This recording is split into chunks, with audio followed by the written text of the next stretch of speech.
मौसी, मैं अब तक अपने बल पर जीत रहा हूँ, पर अब मुझे समझ आया कि ज्ञान भी उतना ही जरूरी है। क्या आप मुझे अपनी शिष्य बना लेंगी? बहुत समय पहले की बात है। एक घना जंगल था जहाँ सभी जानवर शांति से रहते थे। उसी जंगल में एक चालाक और अनुभवी बिल्ली मौसी रहा करती थी। वह बहुत बुद्धिमान थी और हर मुश्किल सवाल का आसान जवाब जानती थी। जंगल के जानवर उसे ज्ञान की देवी कहा करते थे। एक दिन जंगल का राजा शेर, जो अपनी ताकत पर बहुत घमंड करता था, शिकार करते समय बार बार असफल हो रहा था। उसका ध्यान भटकता था, चालें असफल हो जाती थीं और शिकार उससे दूर भाग जाते थे। यह देखकर शेर को एहसास हुआ कि केवल ताकत से सब कुछ नहीं होता, बुद्धि भी जरूरी है। वह सीधा बिल्ली मौसी के पास गया और बोला, बिल्ली मौसी, मैं अब तक अपने बल पर जीत रहा हूँ, पर अब मुझे समझ आया कि ज्ञान भी उतना ही जरूरी है। क्या आप मुझे अपनी शिष्य बना लेंगी? बिल्ली मौसी ने मुस्कुराकर कहा, राजा जी, ज्ञान के लिए अहंकार को छोड़ना पड़ता है। यदि आप सीखने के लिए सच में तैयार हैं, तो मैं आपको सिखा सकती हूँ।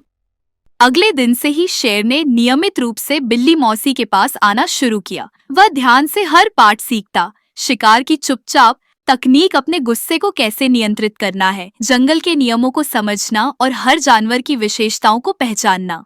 बिल्ली मौसी ने उसे धैर्य, संयम और दया जैसे गुण भी सिखाए। धीरे धीरे शेर जंगल में पहले से ज्यादा समझदार और रणनीतिक हो गया। कुछ महीनों बाद शेर के भीतर एक बार फिर से अहंकार घर करने लगा। उसने सोचा, अब तो मैं सब जान गया हूँ। बिल्ली मौसी से ज्यादा ताकतवर और होशियार अब मैं हूँ।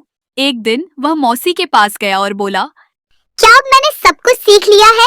बिल्ली मौसी बोली, हाँ, तुम्हें मैंने लगभग सब कुछ सिखा दिया है। लगभग, क्योंकि एक शिक्षक कभी भी अपनी सबसे बड़ी चाल को तब तक नहीं सिखाता जब तक शिष्य पर पूरी तरह भरोसा न हो जाए।